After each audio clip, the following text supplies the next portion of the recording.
Welcome to Transform Your Workplace, the show for HR leaders and people managers who want ideas they can actually put to work. I'm Brandon Laws. Thanks for joining me today. Right now, your people are being handed new tools faster than anyone can teach them how to use them. Managers get more on their plate and figure it out alone. That is how skills gaps quietly turn into performance problems. Xenium HR builds learning and development for small and mid-sized companies, from virtual leadership cohorts to custom training designed around your team and real situations. If you want to grow the human side of your workforce while everything else keeps moving, we can help. Check out our programs at xeniumhr.com. All right, my guest today is David Mallon. David is the managing director at Deloitte Consulting and head of research and chief futurist for Deloitte's U.S. human capital practice. And he's one of the authors of the 2026 Global Human Capital Trends Report. In this conversation, we get into why the tech-first approach to AI is missing the return, what work slop tells us about developing talent, the culture debt piling up when nobody defines what counts as hard work anymore, and who gets to disagree with the machine. If you found this episode and our show useful, please follow if you're not following already and leave us a review or a star rating. It only takes a few seconds and it helps other leaders find us. All right, here's my conversation with David Mallon.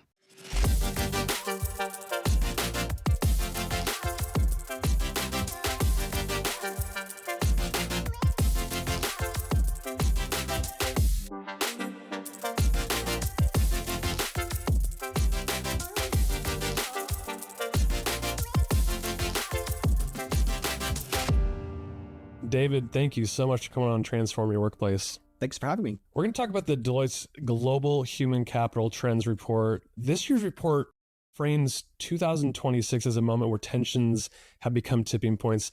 What's different about right now that made you and your co-authors land on that framing? Well, I think so. First off, I should just say this research that we do, the Global Human Capital Trends, this is its 15th year. We've been doing this for quite a while, where we look at, I like to talk about currents. We've all had that moment where we stood in a river, stood in the ocean. You feel this pressure; it's pushing you somewhere else. That's what this report is about. Is what are the currents each year that are pushing us in different directions when it comes to the human side of work, the people side of businesses and organizations. And in that context, year over year, some things are something we've been following for a while, and we just give new names to, and sometimes some things are new and different. But there's usually kind of also an underlying set of themes each year. And for the last couple of years, it's been around these pressures, these tensions, this sort of leaders not really knowing what to make of this particular moment, whether that's because of AI or other sorts of pressures in the market. And so you think, and that had been the theme now for the last couple of years. Increasingly, some of those basic definitions that we use to think about work, like what's a job, what's the work, who's in the workforce, where does work happen? Those are things that had been causing leaders to do a bit of fence sitting. And this year, what we were just sort of seeing is, for all its purposes, you can't sit on the fence anymore. Just those pressures are forcing leaders to make decisions whether they want to or not. And in fact, trying not to make a decision is a decision, and it's usually the one that maybe has the least likelihood of success. So that's what's different right now. Is just the compression, the time horizons, the between when you have to make a choice and sort of its implications, and then you have to make another choice, and on and on and on. That compression just getting shorter and shorter, and not being able to sit on the fence anymore. Yeah, it does seem like there's so much movement happening. Things are moving so fast, and I know leaders are trying to make decisions as fast as they can, and likely aren't keeping up. So this report, it is so data driven, as you mentioned, lots of research. There's a couple tidbits that I found in the introduction that I thought I'd call out. So this report says that 59% of organizations are taking a tech-focused approach to AI. And those companies are 1.6 times more likely to miss the return on investment.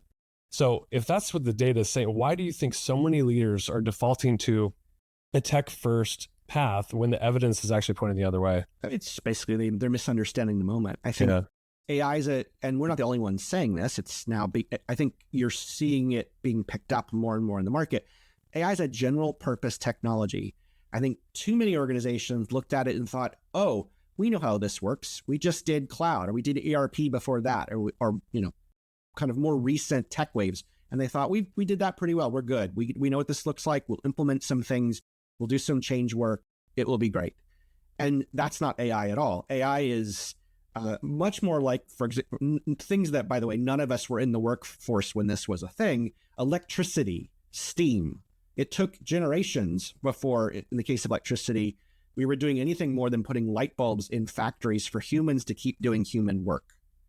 We're probably not going to spend a generation figuring this particular moment out, but it's the right frame. Sort of step back and realize this is not a moment just to buy some licenses and do some training and expect good things to happen. You actually do have to think about what's new and different. Over the last few months in particular, I've heard so many leaders talk about agentic AI and just trying to automate everything. And it feels like people are rushing to solve for this. And we were just talking about how like the human-centric approach is probably a better approach. What does that look like in comparison to like automating everything and just putting AI in everything that we're doing? What does the human-centric approach look like? Well, I think you hit at part of it, which is not just sort of starting with a reduction target. I think opening your imagination a bit rather than thinking, okay, we're gonna create the same amount of value we create today, but we're gonna do it at half the cost, versus stopping, taking a breath, thinking about how what is it you do as an organization? What kind of outcomes do you create? How could you create those outcomes in new and different and expanded ways? Instead of doing the same value at half the cost, how could you use the same workforce to do 10 times the value, to expand what it is that you do? That there's lots of evidence to say that the organizations that sort of make that switch and start thinking about value creation and start thinking about new, not just what you currently do better, but new things, are much more likely to start to see the broader sort of almost systemic ROI that should come with this sort of general purpose technology. The organizations that are probably doing this right, they're finding ways for humans and AI to work together better. And the report makes a distinction between hardwiring and softwiring when designing how humans and AI work together. Can you walk us through what those two mean and why this matters so much? Sure. Well, on the hardwiring side, well, let me step back. When we think about designing work, that is both a question of how do individual sets of work change. So workflows, processes, those kinds of things, whatever you call them. But it's also thinking about the systems in which that work happens. So there's and we talk about in the chapter, there's kind of a micro focus and there's a macro focus. And at both ends of that particular spectrum, then there are structural things. So think the tools that you use, the technologies, but also the way that you organize people, teams and org charts and such, right? Those are sort of hard things that do require a bit more effort to adjust or to invest in or to change in some way. And then there's the soft side, and soft is probably can be a problematic word because it's still important, is the norms, the ways of working, the leader behaviors that are needed.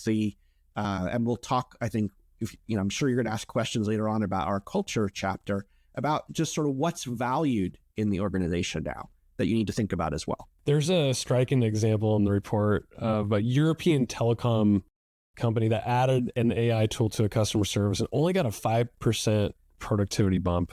But when they redesigned the entire workflow around AI, the productivity actually jumped to 30%.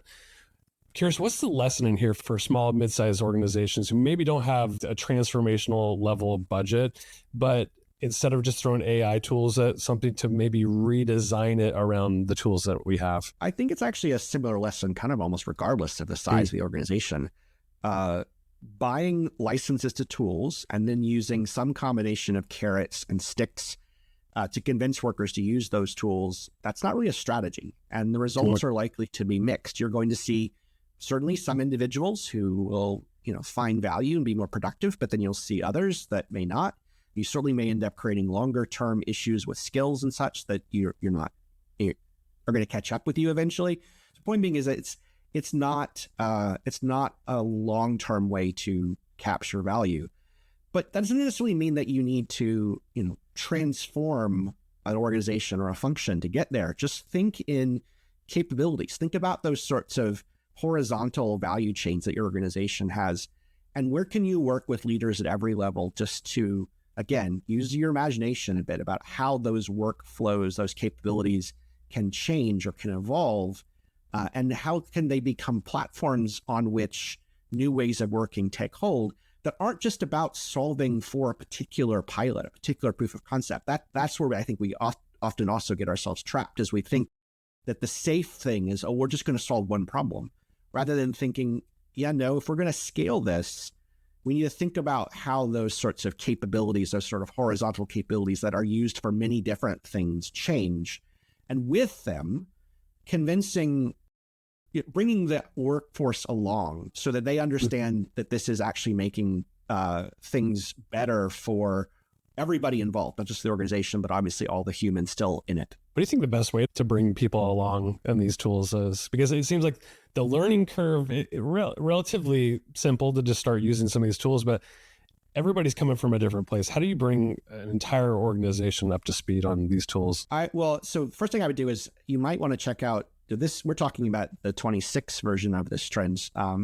We have, we do this every year, and a couple of years ago, we did a trend which we called, a duo. One was called the imagination deficit, and the other was called the digital playground.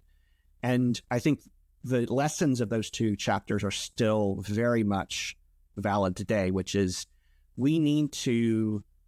organizations need to focus more on scaling and operationalizing what we call human capabilities, things like curiosity and empathy, and growing those, hiring for them, developing them, actually probably in many ways spending more of their training dollars on those than on the technical fluency of use of any particular tool, because it's that curiosity that's going to be a lasting investment versus the tools are constantly changing. Yeah. So but then once we do that, you're doing that in service of getting workers and leaders at every level involved in the play, involved in the imagination, involved in the reinvention, and then helping them to see how the value that you are creating. For example, a common question we're getting from clients these days is, okay, so I might be actually creating some capacity here. What do I do with this capacity? Do I give it back to the workers? Do I just have left? Do I do more? Right? It's the short answer is it's probably a bit of all of the above. But the workforce needs to feel like it is valuable to them too. And so there is there's at least some amount of that investment that needs to go back into making the work better. David, you'd mentioned a second ago that these tools are just changing so fast. And I agree. I'm getting my hands on these tools where they're able to just code at a different level. Image generation, it's kind of scary, the things that it can do.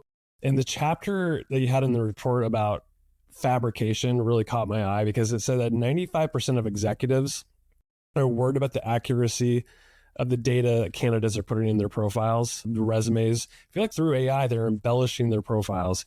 So how worried should hiring managers be right now? And what's maybe a practical first step to protect the process of hiring? So this is an interesting one. This is a little bit about sort of how this research process works. Each year, actually right now, we're already working on next year. Oh, wow. We start testing some ideas, and we were testing out the first set of ideas, the thread that became this chapter, the early indications were just kept looking at us like, that's not a thing. I'm not seeing that, et cetera. Fast forward to when the report came out, this is one of those ones where everybody was suddenly saying, oh yeah, it's a thing.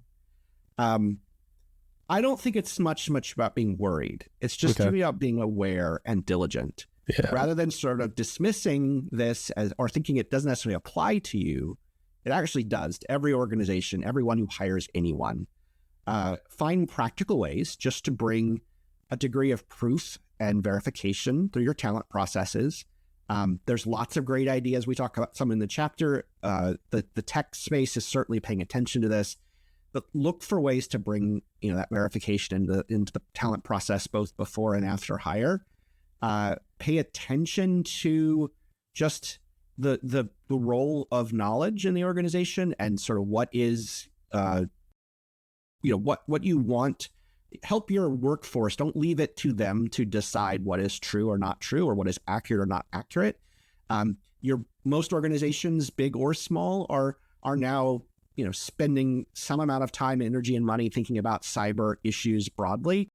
Disinformation is something to add to that list. In the report, you touched on work slop, because I'm hearing a lot of this. I'm actually seeing a lot of it for myself. So I think this term is going to be talked about quite a bit over the next several years. The research suggests that AI doesn't level performance, it actually amplifies it. And what this means is that experienced workers using AI, they're going to get sharper, while less skilled workers are going to produce passable but shallow work. And that's really the work slop. So what does that mean for how we develop talent over the next few years? Well, yeah, I like the term too. We didn't invent it. It's obviously in the market for a little while now.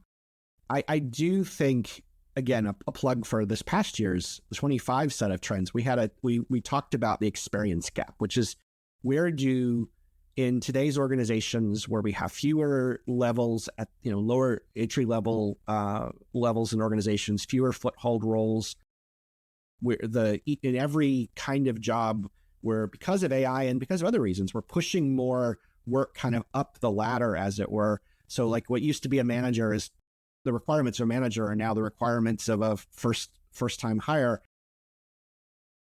As that's happening, we are losing these moments where in the past we would have grown into the work, we would have developed some experience, we would have tried things out for the first time, right?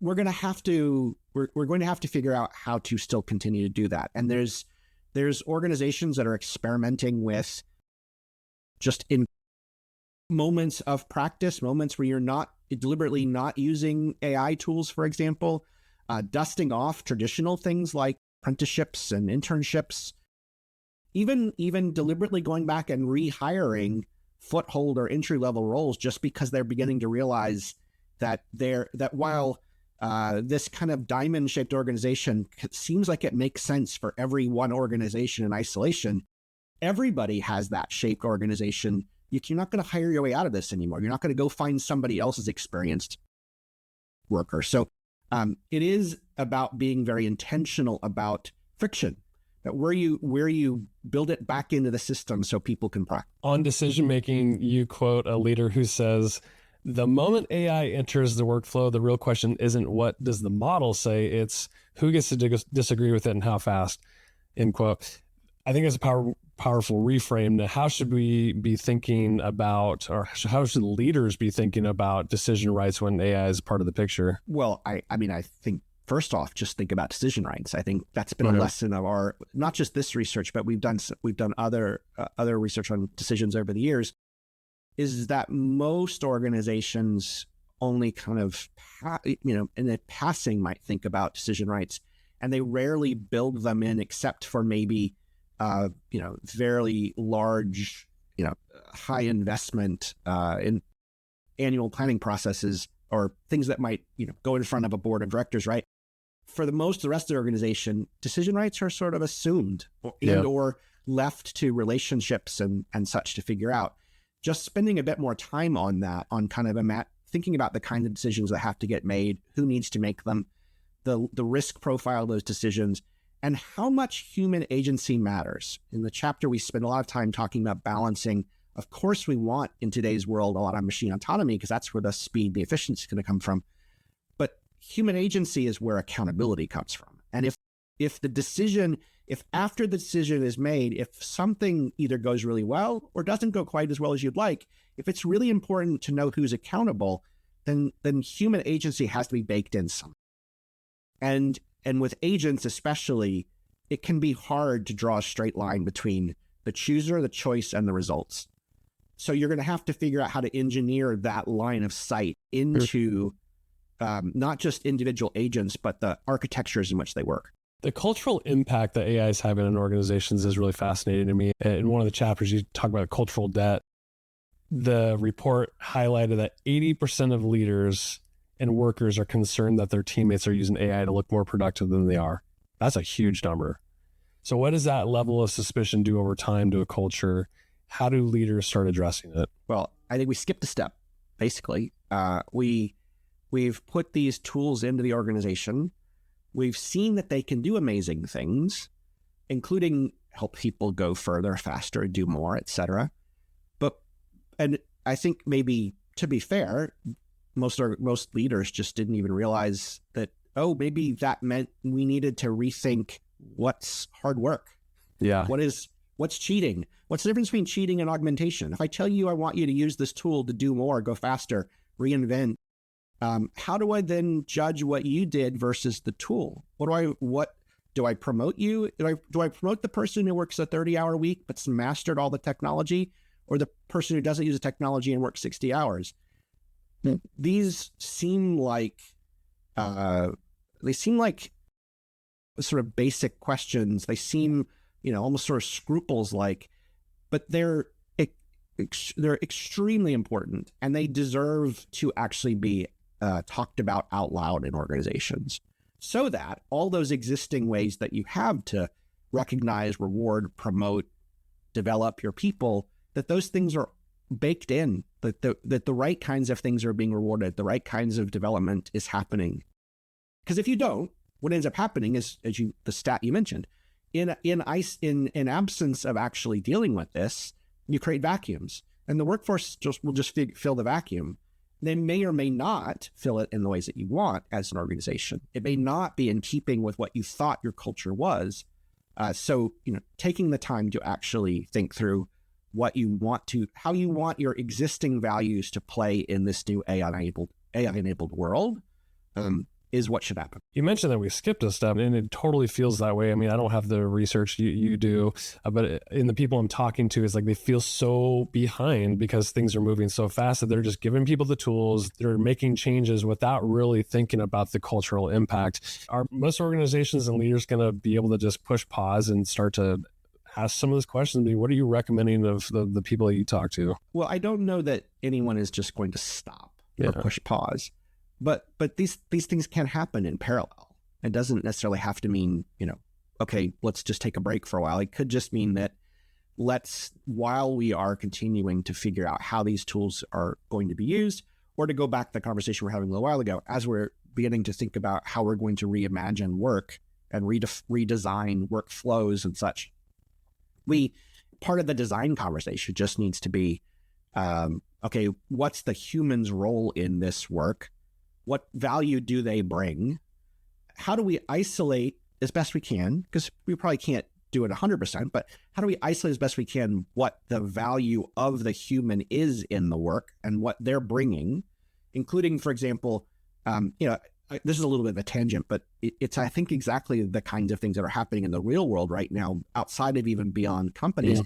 I have a teenager who has a history class, and in that, in K through 12 in college, we have this real problem right now of how do teachers judge the work of students? Yeah. How do they judge writing when obviously all these kids have access to these same tools as well? And they're getting creative. And this particular history teacher has basically said, look, your assignment is to take two of your peers and construct a debate where the three of you are engaging in your own personal seminar on a historical topic. I want to see you video the discussion amongst the three of you, and you can't have any devices in front of you. And it shouldn't be a script. It should be the three of you actually engaging in a thoughtful conversation on this problem. That's a good example of both, by the way, the verifications we're going to increasingly see in, because of the fabrication chapter. It's also a teacher thinking about bringing more thoughtful about, well, what exactly do they need to know that the right, learning objective has been met in that case? The same thing is going to happen in work as we go to redesign the work. What do we want the human to do, and what are they bringing? Because it's not activity, and increasingly it's not creating knowledge, because the tools do that really fast. What else is it? Oh, they're bringing a curiosity. They're asking the right questions. They're bringing a curation. They're connecting dots that the systems can't connect entirely. Okay, if that's what they're bringing, then how do we know they're doing that really well? That's a different question than maybe some of the measures and metrics we used in the past. And we're going to think through that. And then obviously the cultural norms that go along with it. I love that example. It's interesting, like the history teacher, pretty wise for doing it, structuring it that way, because it teaches like critical thinking skills, while also they clearly have to understand the subject matter. They're not just like generating something out of an AI and then just like turning that in. They're like totally reframing it. I agree with you. The workplace has got to figure it out as well. One of the biggest gaps that I found in reading the survey or the report was about orchestration of AI. 88% of leaders say it's critical, but 7% say they're making real progress. And then there's that big gap in the middle. 77 say that efforts are underway. So they're not done, or they feel like they're just making progress. What's getting in the way of the organizations that are in that 77%? I don't know that it's any one thing, but I'll give you a few. One is something that we poke on in a few places in this report, which is just still an addiction to static annual planning processes, even though most organizations and leaders would say that they know that they're not entirely fit for purpose. They know that they're changing their mind on those big decisions several times throughout the year, but yet they still go through the same annual planning processes. And that just, creates friction of the not so great kind. I think we talked about another one already, which is decision rights. Most organizations don't really pay attention to decision-making as a discipline and therefore to try to figure out how to empower the right local decisions and then to have a better sense of the big ones that the center needs to somehow weigh in on. You do have practical technical challenges like job architecture still being not particularly flexible. So the organization might want to be more nimble in how it orchestrates its people, but then run headlong into the tech systems where the data about those people is held, and sort of realizing there's only so much flexibility they can make happen without that underlying data layer changing. And then I guess sort of overall that just sort of gets to, we talk in the study about organizations. The leaders may think they have some of the data they need, some of the real-time data they need to make quicker decisions, but they generally say they don't, or they don't have all of what they could have, or they don't quite know how to use it. And then this gets also to an AI problem. Oftentimes, the organization is still structured in a way, teams broken up into certain ways, the org chart being the way it is, the data being the way it is, and it's with walls. And those walls are there for human reasons, for human sort of historical anachronisms, essentially. How do you stop and kind of break that down so that, you're getting the right data into the right hands at the right time to make the right calls? This probably varies by size of organization, but who's typically at the center of the orchestration of AI? I mean, is it a team? Is it a specific function? I'm sure organizations are struggling, like who owns this and who's part of the deployment? So there's a question embedded in your question, which we've wanted to figure out how to write about it as a trend, but it is not a trend unto itself. It just sort of permeates the rest of them. And that is, who owns work? Yeah, fair enough. So if we know that work needs to evolve or shift, who owns that? We're not used to thinking about work in that kind of abstract way. We're not used to pulling the lens back and thinking about, well, okay, we could change this. Who owns it? So that's also me saying we don't know we don't think there's one answer to that question yet. There could or maybe should be, but there isn't one answer to that question yet, which is just also a way of saying I don't think there's a clear answer to what you're asking either. I do think in many organizations of a size, the CIO, CTO kind of role is doing a lot of the tech driving. And interestingly enough, CIOs are often beginning to ask some of those human design questions as well, because they're kind of the ones running into the potholes fastest, right? But they're not necessarily in a position to own work. They're there trying to create this technical capability. What we are seeing is in its early signals, and I wouldn't say this is common yet, but a recognition that maybe wherever it happens, you're going to need a trio.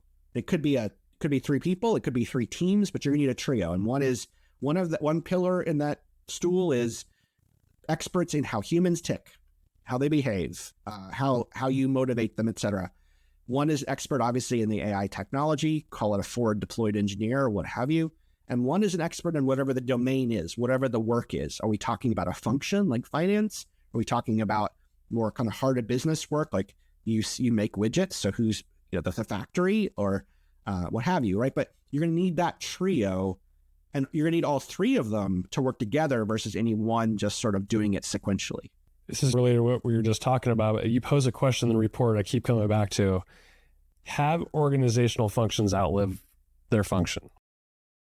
And the reason it sticks out to me is because I'm like, are you really suggesting that we rethink the role of like HR, finance, and IT as like their own functions and pillars? Or is it really a rhetorical question? There's an answer somewhere out there, but you don't quite know. Unpack that for me. To be fair, probably mostly rhetorical. No, we're not necessarily saying functions are going to disappear or need to, but we are saying there's obviously pressure, evidence, going back to the discussion off the top, tipping points. There's obviously things forcing us to ask, to demand increasing clarity and refinement as to the purpose that functions like finance and IT and HR and procurement and legal, that what is it that these groups were supposed to do? Because there are cracks around the edges as sort of exactly how efficient, effective, aligned they are. And certainly a lot of that has to do with AI, but it's not all AI. Just sort of more global business pressures are the movement these days, the sort of accelerated movement towards global service centers are part of this story as well. So it's forcing a question of, wait a minute, so the data that we have as an organization is just data. What's the difference between finance data and HR data and legal data, et cetera, right? So that's already a place where we're kind of questioning, well, why do we box things the way we box them? There are real reasons why we need experts in each of those functions. We need human experts. We need legal experts. We need finance experts. We know that. To what end? What problems are they trying to solve? How should they be working together, et cetera? Maybe the boxes we're drawing around them today need to shift slightly to be more fit for purpose. That's what the chapter's about. There's an entire chapter called Staying Relevant in a World That Won't Sit Still. And I can't wait to see what the next few years you'll say about this particular thing. But I'm just, in talking to people and your own observations, what are the top changes that workers have seen this past year? Well, I mean, the obvious answer to that is at least AI in some form or fashion. But I think related to it, not necessarily entirely attached to it, but often, it's just an intensity.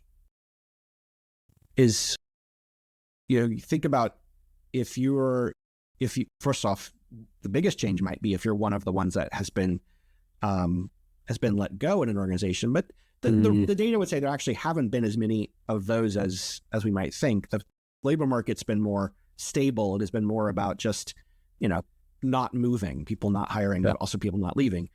But if you're there, it's more things on your plate. It's an expectation of a greater intensity of movement. It's probably the biggest. It does seem like organizations are like, oh, all these tools are great. We're more productive now. Just keep doing more, and they're not really redirecting that space for like leisurely time or anything like that. So yeah, I'll be curious where this all goes. The last chapter, I think, is post acknowledgements, is called Decisions That Echo, and it points out that board level choices now ripple through communities, families, civic trust. And if you could put one question in front of every CEO and board chair heading into the next year, what would that be?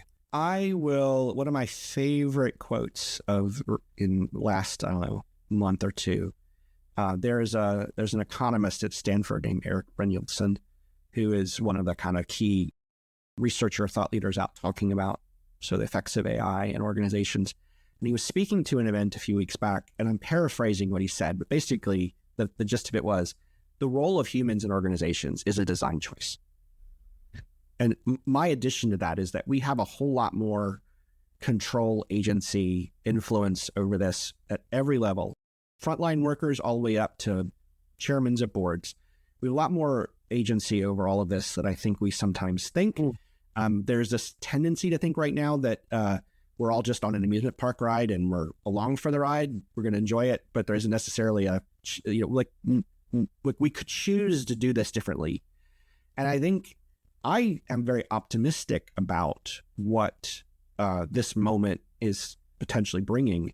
But that's a big message of the report overall is we have to start designing for the human in the organization. We have to start designing for the multiplicative value that comes when humans times machines, when humans and machines are those combos of where we're kind of bringing the best of both versus just focusing on augmentation or automation.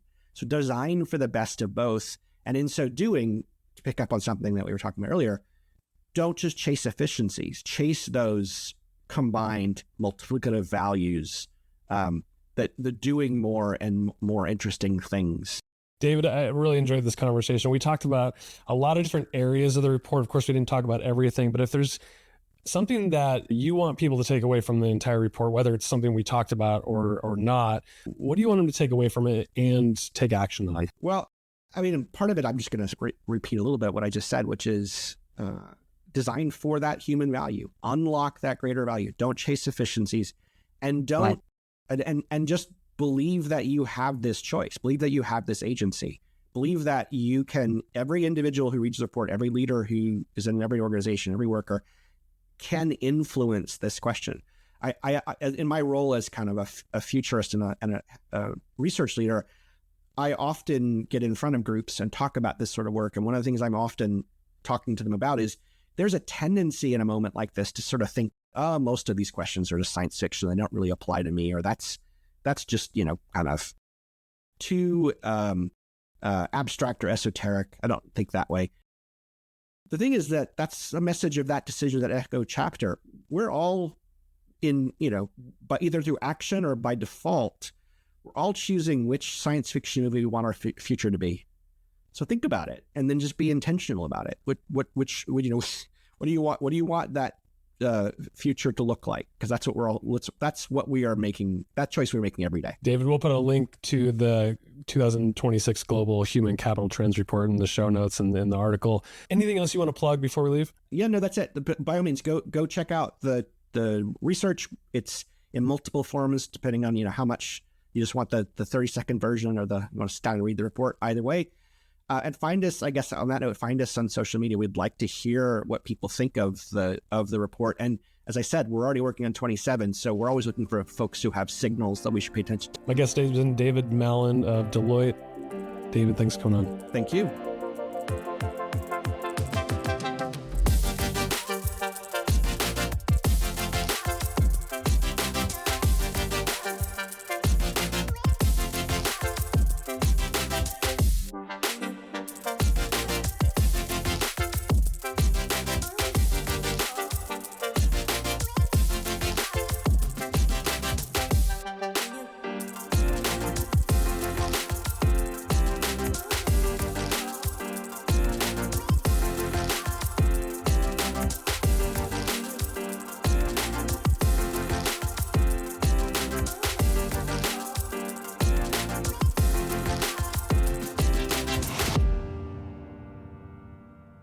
Hey, thanks so much for tuning in for today's episode of Transform Your Workplace.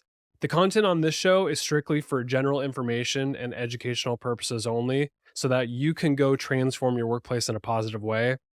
The views, thoughts, and opinions expressed on the show are the guest's own and don't represent the views, thoughts, and opinions of either Xenium HR, the sponsor of the show, or me, the host, Brandon Laws. Additionally, Xenium HR or myself, Brandon Laws, doesn't endorse any guest, their business, or any organization they represent, so discretion is advised. We encourage you to work with a trusted advisor to find a custom approach that fits your organization's needs.